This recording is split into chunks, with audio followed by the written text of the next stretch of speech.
Hello, Bill. Good morning, Matt. This is a special week. We get to talk twice this week.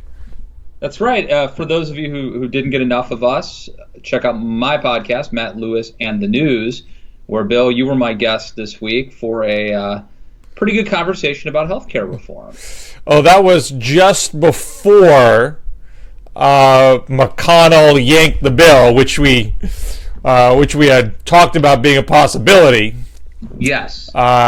You said, and the funny thing is, you said as we started taping the podcast that something would happen to make it obsolete, and I figured, yes, we got to get it out today because in 24 hours, something will happen. And then while we were taping, luckily it's still a well worth listening. Yeah, it didn't become outdated, but I think I did say, and I still kind of believe McConnell is not going to spend forever on this.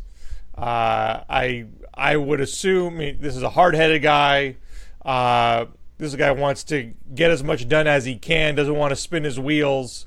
I would think he would, if he saw there was no daylight, he would cut it off and move on to tax reform. I'm torn over whether or not they can do this. On one hand, it looks like you've got like 10 maybe Republicans. I feel like the original sin here was reconciliation, which meant that you could never please conservatives because you can't get rid of the fundamental architecture of Obamacare, but you could also never please moderates or have any sort of a bipartisan consensus where the country might sort of agree. So on one hand, I feel like there's just such fundamental flaws with this that it can't get done. On the other hand, I'm seeing in Vox this morning that they're trying to, according to one of their sources that they quoted, bribe moderates with opioid treatment funding. Right. I mean, and then they'll go to the right to get Lee and Cruz. Right. So you change things on the policy side and try to keep the moderates in play with the opiate funding. So Jesse Lee, who used to work in the Obama White House, he tweeted last night. Our last 6 months were largely spent on trying to get Republicans to agree to $1 billion in opioid funding, brick wall. Now the proposal is $45 billion in opiate funding. That's how desperate they seem to be to try to get this done. But I obviously I can't speak to what people's price is, but if your concern is the gutting of Medicaid and taking away health insurance from people who are working, this is so. I mean, Medicaid has always just been a program for the poor. The expansion is to expand to people who are working poor, and if you're in a state, but above the poverty line, but technically above the poverty line, but still, let's be honest, still poor. Right. I mean, right. If what's the poverty line? It's ridiculously low. It's like $16,000 a year or something. I don't know. I mean, a lot of times conservatives, knock welfare programs as programs for the lazy, which is not a frame I would accept. But you really can't use that now because it's a program for working poor, and you have states like Ohio, like Alaska, which have embraced it. And if you're a senator from those states, you don't want to go back to run for re-election and saying, yeah, I took away your health care. I mean, so the opiate money doesn't solve that problem at all. No, but it doesn't solve the problem. It doesn't solve the policy problem, but it may solve the political problem. I mean, if you're Shelley Moore Capito or Rob Portman, you can go back and say, we got $75 billion or whatever to fight this opioid crisis that's destroying our communities. We got Medicaid expansion extended for several more years. They didn't want to do it. We fought to get that done, and nobody who's currently on part of Medicaid expansion will be kicked off. This would affect future people or people who let it lapse. And so, I think it's. If you're a politician who doesn't care about the policy, but you do care about having a rationale, a plausible argument for re-election, this does help you. You can try. I mean, I'm not. I can't say, what is going to clear their threshold. It seems to me there's some fundamental aspects of this that can't be squared, and you're kind of papering over them with this stuff. But and not to mention the bill overall still polls rock bottom below 20%. So I don't know if the way you characterize it, those sorts of talking points, would that really insulate you in an election year if someone feels that their own personal health care is threatened? Not to mention, beyond the Medicaid, what's going to happen to premiums or out-of-pocket costs? To some extent, premiums might go down, but your deductible shoots up and your out-of-pocket costs are still terrible. Yeah, or if you're older, your premiums go up while young people's premiums go down. No, those things are still not being addressed by the things that we're talking about here. Well, I just don't think, look, there's, okay, Obama and the Democrats clearly believed that what they were doing when they passed Obamacare, the Affordable Care Act, was a big enough and an important enough thing that it was worth expending political capital and actually losing seats over. And in fact, they did lose control of the House. Is that right? Yeah, they lost the House in 2010. Right. Post Obamacare. And so, but at least they were fighting for something big that they believed. They knew it was a compromise, but they believed that it would be, that it would be a game changer. Like Republicans, there's no rationale to believe that this is going to fix things or be a big deal. It's not, it's Obamacare light. Well, this is the point in your Daily Beast column. I don't want to put words in your mouth, but it sounded like if they were going for a sweeping repeal and replacing a government-managed health insurance system with something far more libertarian, in your phrasing, taking out a third-party payer, more doctor-patient relationship, getting insurance, you're just sort of paying your health care, directly to the doctor and getting insurance out of it. Something that dramatic, like that would be worth a political risk. You might still lose seats. It might still be a hard go, but at least you're gunning for something big. And this seems to a conservative policy walk not worth the hassle.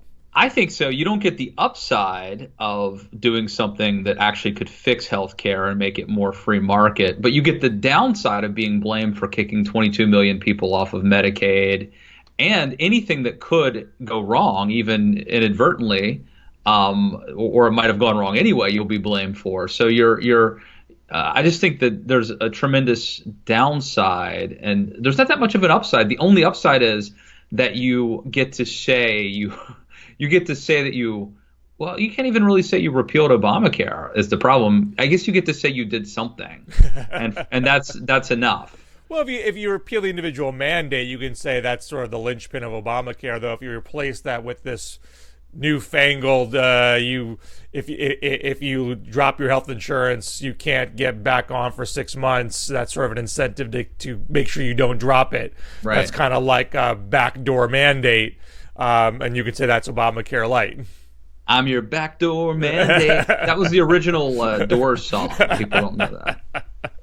Now, I have a piece in the queue for Real Clear Politics. I don't think it's going to run till Monday. About how Elizabeth Warren is embracing single payer and how this is really a seismic shift within the Democratic Party, because Obamacare was always premised on we can't get single payer. That's not politically possible. There's a lot of policy complications in the transition. So this is the most plausible path to getting to universal coverage. You've only had political gadflies, Jerry Brown in 92, Dennis Kucinich in 04 and 08, Bernie Sanders in 2016, pushing the single-payer Medicare for All line. And then Bernie Sanders kind of evolves beyond being a gadfly to being more of a political heavyweight. Now you have a majority of the House Democratic caucus signing on to a Medicare for All bill. That's never happened before. And Elizabeth Warren, who in 2012 had a primary challenger attacking her explicitly, you're not for single payer, you're not liberal enough, and Warren keeping her at arm's length.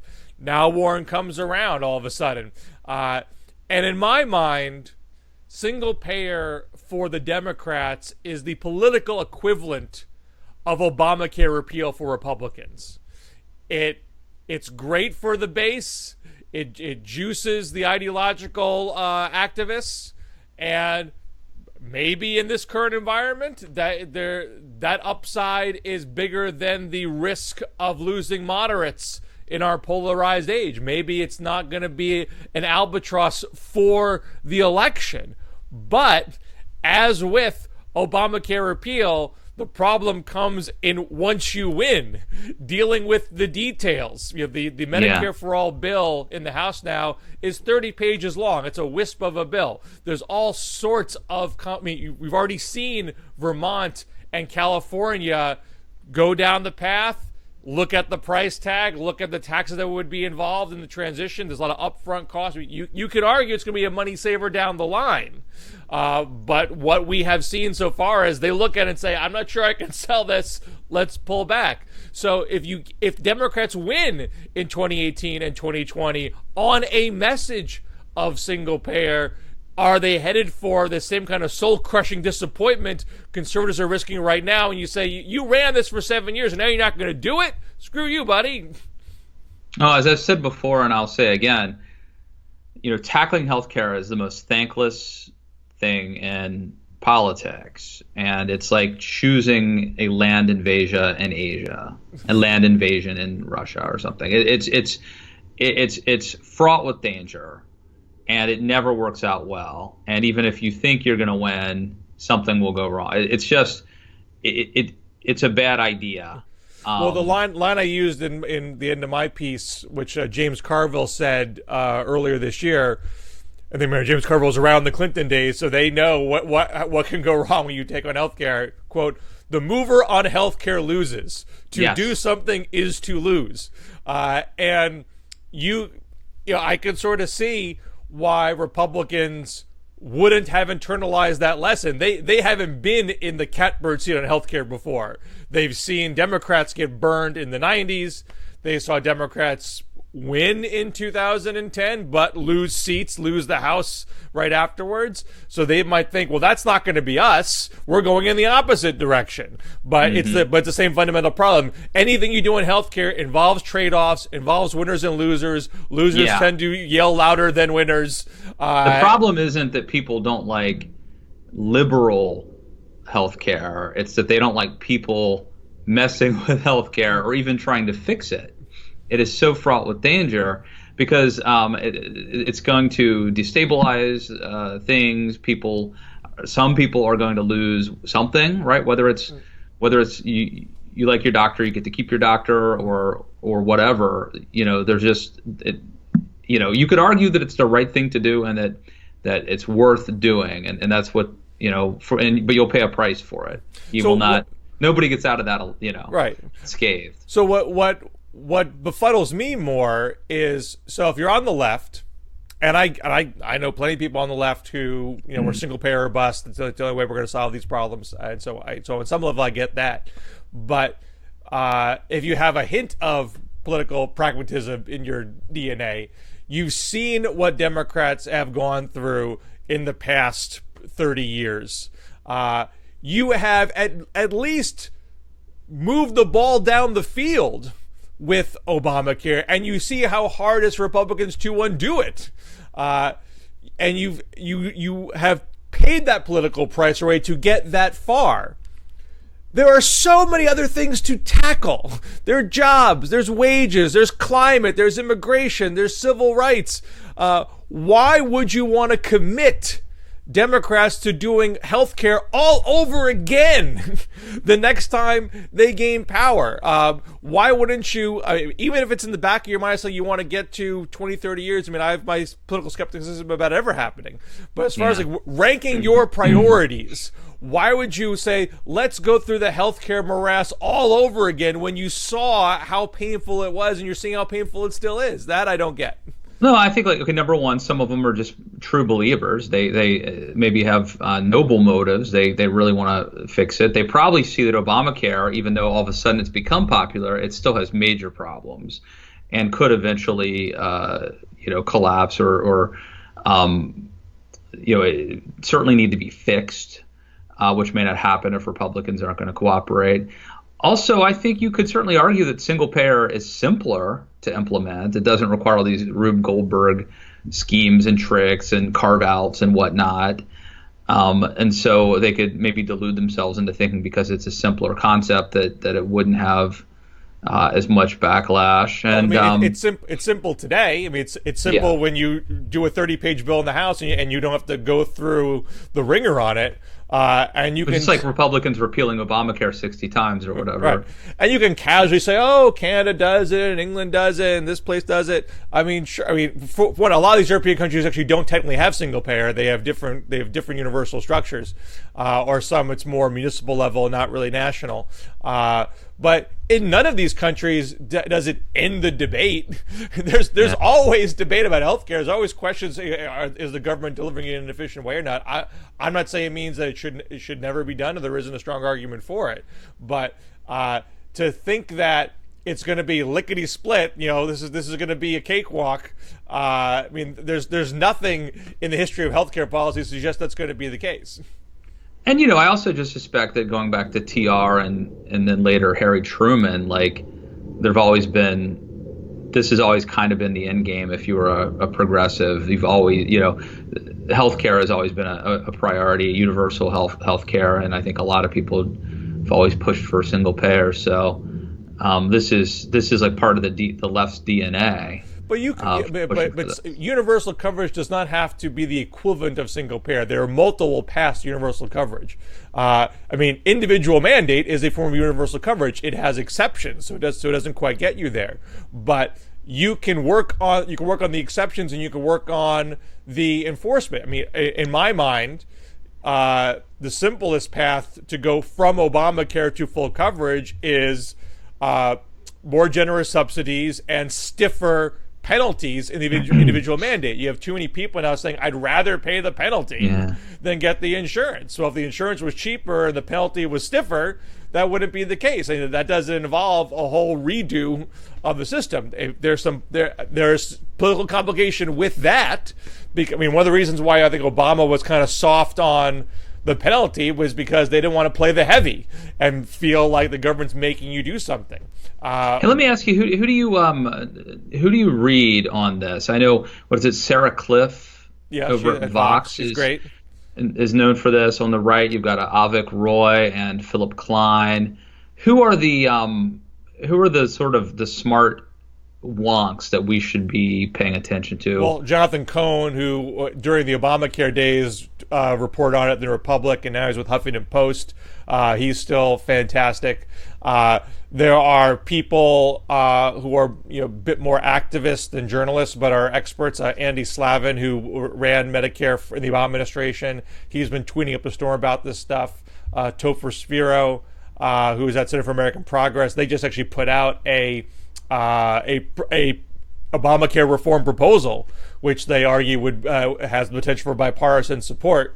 He's been tweeting extensensively on the subject with lots of facts and figures. So I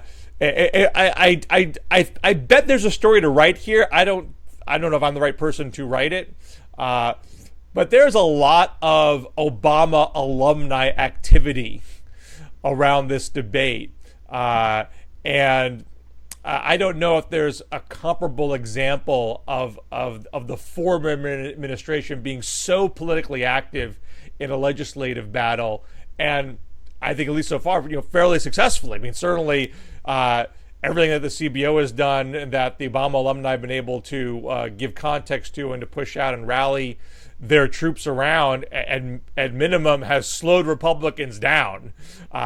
It's not like their activity is being ignored by inside the hall of Congress. So you have a lot of people who are not just partisan warriors, but also policy experts in sort of bringing the two together and getting back on the field. Yes, it's been something. Absolutely. So you were on. You've been on CNN a couple of times this week. I'm tired. If I may shift gears. I'm tired, man. I was on at like midnight last night, and I was back on this morning. So we will give you latitude in your beleaguered incoherence. Thank you. So last night you defend Donald Trump for, I would say, flirtatious behavior with a female journalist inside the Oval Office, but then you criticize. And what kind of thanks do I get for that? So you're saying that this is not non-example of Donald Trump being misogynistic. He thanks your defense of him, as I think with many people who defend Trump, by undercutting you hours later, ripping into Mika Brzezinski and saying she was bleeding from a facelift when they were trying to get into Mar-a-Lago a few months earlier. And not even not clear what he's so upset about. He just goes to this tear about Morning Joe, how they've become terrible, and call him Psycho Joe and Crazy Mika, and then attacking her face. And so you backed away from Trump on CNN this morning. Does it make you reconsider your initial defense? No, I think I think they're two separate incidents, obviously. But you could certainly argue that he shouldn't be granted any leeway. So in other words, if someone else had said to an Irish, female Irish journalist, you've got a pretty smile, then maybe it's different than if Donald Trump, who has said other things about women, and including what he said about Mika this morning, said it. So, I don't think you should. I guess he doesn't deserve the benefit of the doubt to say like, oh, it's the benefit of the doubt. He's just making a compliment.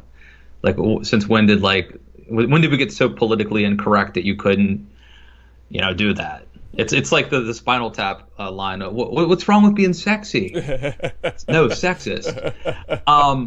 So no, I think that I think that I was sort of within my rights to poo-poo the notion that was inappropriate last night. The tweet this morning, though, does several things. I think it underscores the notion that he has problems with women. That he has some of these misogynistic tendencies, and also clearly that they're going after the media and trying to discredit the media and anybody who's critical of them. And I think that's obviously part of a larger strategy to destroy the credibility of the media, so that when they call him out on something legitimate, he can say, oh yeah, but they messed this up, or they made this mistake, or So I think that's the tweet was disturbing on multiple levels, I would say. But can you see the connection between the two events? So on one hand, in a vacuum, you could say, hey, he's just saying a nice thing. What's the big deal? Stop being so sensitive. Yeah. But there's a through line here of he's saying it not in the context of work, in a place of business, someone trying to do her job and be treated in the same way as a male colleague, and is now being characterized by her appearance in a way that her male colleagues are not, seemingly in a nice way, but right. Nevertheless there's an undercurrent to all of Trump's behavior when it comes to women, which is, I don't see you as an equal to me. I see you based on your appearance. I judge you. If you're pretty, I say nice things about you. If you're not pretty, I disparage you, and I don't treat you and interact with you based on the quality of your work. Well, I think it's fair to say that what we know about Donald Trump is that he basically sizes up people, men and women, and based on looks, right? So if that's one of the amazing things about Steve Bannon being a top advisor, is that he's so disheveled. But Trump, remember there were leaks of reports that he liked, the way Mitt Romney looked like a Secretary of State. What if he'd been short and schlubby? Like, he wouldn't have gotten the interview? Probably not, or Rex Tillerson. But the bad example is relevant here. Bannon is not penalized for being one of the schlubbiest White House advisors in history. Seems to be the exception to the rule. Now, okay, but let me just say, I think that if you put in context everything we know about Trump, and we know a lot about Trump, it does seem that this is consistent with some of the problematic things that we We know about him. I think it's also fair to say, he's of a certain age. I could certainly say Joe Biden doing the exact same thing. But if you take Trump away from it, because I think I would certainly concede that there's a pattern of behavior that this is a window into his soul, so to speak. But if you take Trump out of it, I think it's worth asking, if you were the boss. Now, it may not be prudent to compliment anybody because we live in a politically correct world, a litigious society, and all that. But is it wrong for a boss? He's not even her boss, but of a person a person who's in a position of power. Is it wrong for a man to compliment a woman on her smile, or her dress? That's a pretty dress. Like, is that misogynistic or sexist? I would argue that we have gone too far with that. That a compliment can be nice and purely innocent, and that we've overdone it with that. I'll leave you to defend yourself on the score. So you don't have a. I mean, do you think? Look, I could understand, like, part of it is how you do it, right? So, like, if you're somebody's boss and you're doing it all the time, and it's creepy and it makes people feel uncomfortable, and some of it's the motive. Are you rewarding, paying people more that you find attractive than other people? But taking that out of it, just if you are a dude who happens to be a congressman or the executive editor of your media outlet or whatever, and there's a lady and you say, I think you look really great today, I like that dress. Like, I think there's nothing wrong with that. And I think that I think that we've gone too far in saying that. And, I think Helen Gurley Brown would agree with me. Well, I think there's a certain brand of feminist who would agree with this. I mean, I would argue that we have gone too far in complaining about political correctness, and the proof of that is who is president today. I mean, there's actual damage we were all suffering because people have gotten so, you right. Talk about, being anti-Trump, one of your past columns, we've gotten to be anti-political correctness has only confirmed all the concerns people have had on the left with this sort of behavior. Yeah, my concern with the anti-Trumpism is when it's reflexive. So in other words, if every time Trump does something stupid or horrible or mean, you say, yeah, but what did they say about Michelle Bachmann and Sarah Palin? You know what I mean? Then you were being intellectually dishonest. You were always changing the subject. You were engaging in, but they did it to whataboutism, or But there are occasions, selectively, when it's fair to say that this is political correctness run amok. Like that shouldn't be your default reflexive response to everything.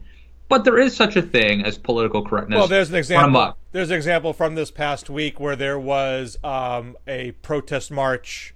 I think it was in Chicago. I think there were a lot of LGBT pride marches going on, but this one march in Chicago was called the Dyke March. Someone was carrying an Israeli flag, and that person was not allowed to march, saying that the flag itself was oppressive. That to me is an example of political correctness run amok. But there is a legitimate point about how women and men are treated differently in the workplace that manifests when you are commenting on women's appearance in the workplace. And even things that might be seemingly innocuous. I mean, you would never compliment a man's smile. You might say I can see situations where someone was wearing an interesting outfit, male or female. I would say, hey, those are some cool shoes, man. I like that hat. There'd be nothing objectifying or flirtatious or sexual about it. It would be an item that obviously warranted one's comment. Is mild flirtation a bad thing in the workplace? Absolutely. Yeah. Is it? That is. Some people would argue that it keeps things interesting. There's some feminists who make this argument. Not many. I'm not talking about the, overt sexism, quid pro quo, you scratch my back, I'll scratch your back. I'm talking about a little bit of tension, a little bit of lightness. Does everything have to be so sterile and like filling out forms before you compliment somebody? The other point too I want to make is even though I do see, as I pointed out this morning on TV, I do see some relation to the tweet Trump sent out about Mika Brzezinski and the at least the way that some people interpreted the compliment of this Irish journalist. The two things are very different. One is telling somebody you have a pretty smile. The other is incredibly mean, if it's true. We don't even know. Talking about blood and a facelift, it's something that should be, if it's true, it should be private. It's unchivalrous. It's certainly not something that anybody who's conservative. You could argue that sort of complimenting an attractive young lady in a way that's pretty mild it's like traditional, but like this is unchivalrous, attacking a lady about her face, about her looks. So I think that even though it's fair to sort of talk about these things, in tandem, they're very different. One I think really shows a mean-spiritedness of him, and there's also the angle of him attacking one is him complimenting the media, one is him like attacking the media and attempting to embarrass and discredit the media. Let me bring this back to healthcare. Thank you for saving me, Bill. Sound off in the comments. I guarantee you have not been saved. Send your criticisms to @Bill Scher.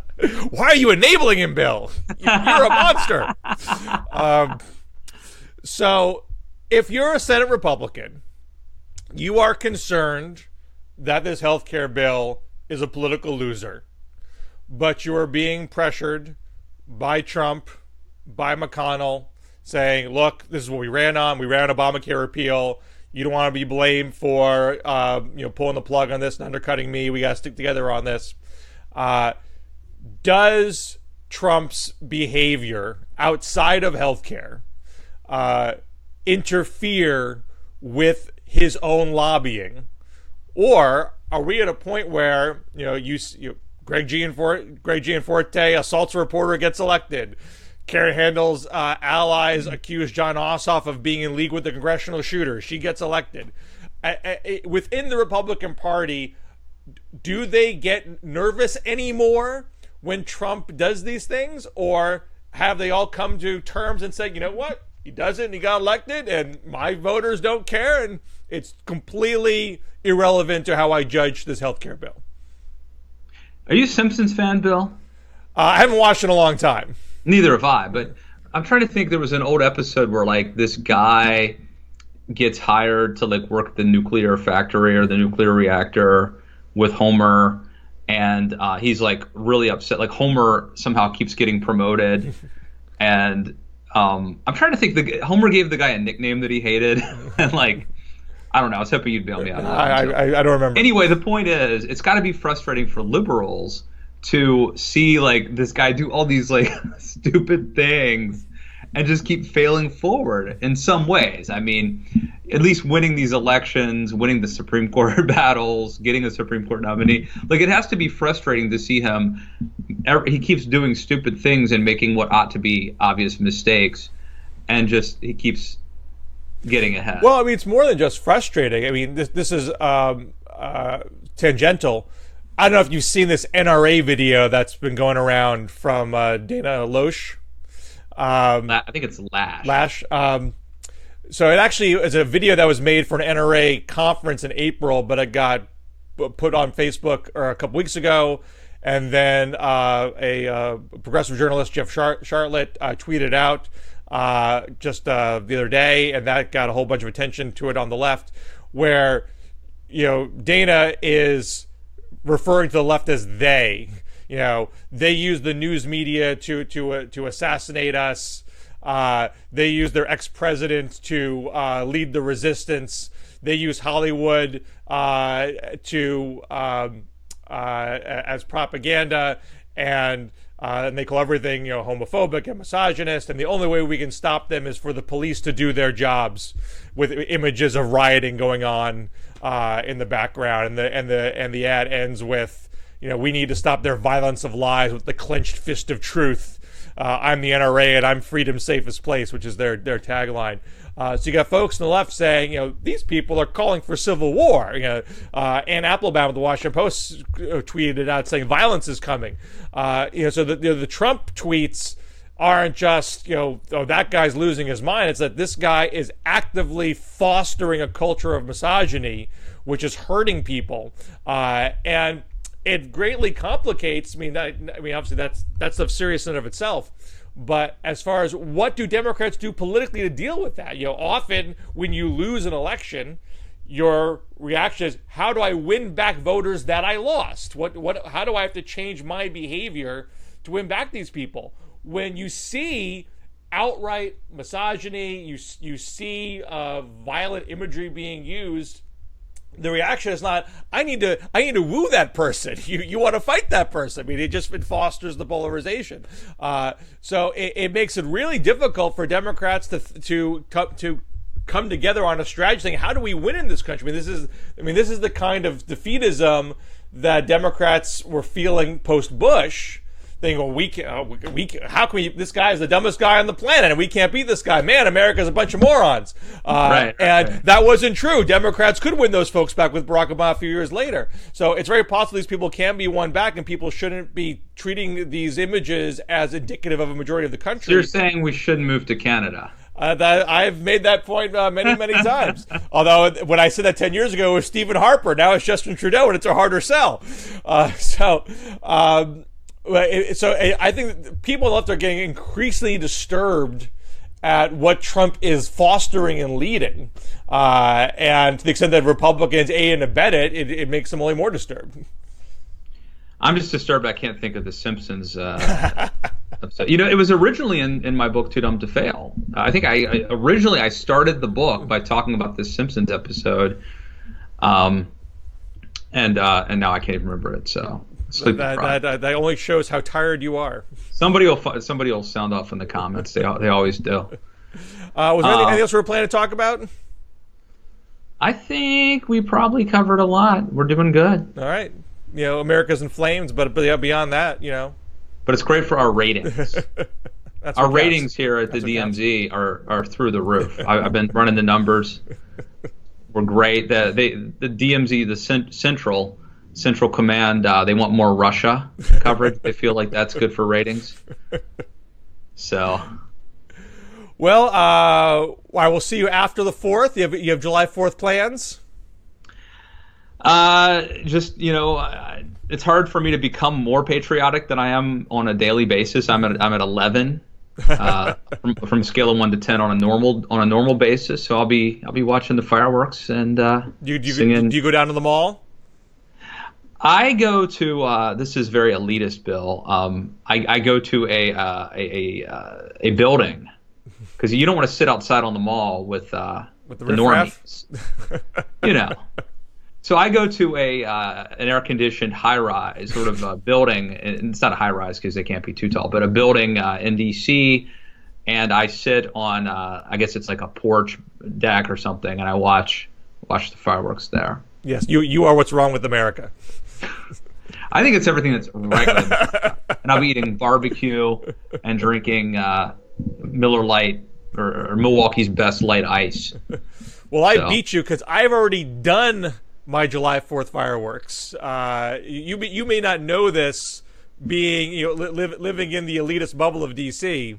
but a lot of municipalities can't easily afford to have July 4th fireworks. Mm-hmm. So they do fireworks on days that are not July the 4th. They should do the 2nd, which should have been, by all rights, Independence Day. You're on Team John Adams on that. But here in Northampton, we had Northampton Family 4th on June 24th, which I took the kids to. They get to stay up late to see fireworks Cool. in a park with the commoners. Which they enjoyed immensely. And normally, as I think we've talked about before, on the 4th, I would do the greatest July 4th parade in America, the Chesterfield, Massachusetts July 4th parade. I think the good people of Seward, Nebraska, would have something to say about that. Nope, they're wrong. Chesterfield, Massachusetts, and I can't do it this year because I am going camping, which I do not really do. I do not know how to pitch a tent. I can't make a fire, but I'm going with others who can. And you live the most rugged conservative life of anybody I know. It's amazing. You play country music. You got a beard and a cowboy hat. You don't drink and smoke. Well, that's where it goes off the rails. Well, that's where it's more social. You're sort of a social conservative and a cultural conservative mixed together. It's one thing and you live in the home of. One thing we haven't talked about today, that maybe it's not worth the whole discussion, but have you seen this coverage of the professional wrestler, the progressive liberal? Yes, it reminds me of Andy Kaufman's shtick. Yeah. Do you remember that? Actually, I saw it from your Twitter feed. I do remember. Yeah. It was sort of Kaufman would go into these rings and insult the audience and call them rubes and this guy. People down south. I'm from Hollywood. You know? Right. And people would throw chairs at him and yeah. So have you heard of the Blue Cyclone? Do you know about this? No. Oh, you should Google this because you like parody music. I do. There's a Ray Stevens song called "The Blue Cyclone" about a professional wrestler. It's good. I never was a big Ray Stevens fan. That was a little too hokey for me. I took it very literally. See, I took Ray Stevens literally and seriously. The haircut song, the Mississippi Squirrel Revival, and the Blue Cyclone. I was country when country wasn't cool. All right. Well, have a good July 4th. I'm sorry, you were going to tell us about it, though, about the rest. Not too much to say. Just how can people that want to know more find out? I mean, if you Google progressive liberal wrestler, you'll see the videos of him. I do think it's just sort of another example of the polarized America where you can actually rile up an audience with a special chokehold called the liberal agenda. It used to be that you had to pretend to be a communist, right, or an iron like a sheik or like a Bolshevik to get Americans pissed. Now all you have to do is pretend that you're like a progressive, like pajama boy. Right. Well, he's no pajama boy, but he does wear a Hillary Clinton festooned outfit. Oh, I love it. We got to go see him live. Let's do it. Well, you're clear. He does the Appalachian circuit. You could probably get out there to see him. Easily. But why would I go out there? I'm from Washington, D.C. All right. Happy birthday, America. Also, happy birthday, Canada. July 1st, 150th birthday of Canada. I've been watching the Canadian Story of Us on YouTube to celebrate the 10-part Canadian documentary. Of course you have. So give them some love before July the 4th. All right. See you guys. Thanks, Bill. Right. All right.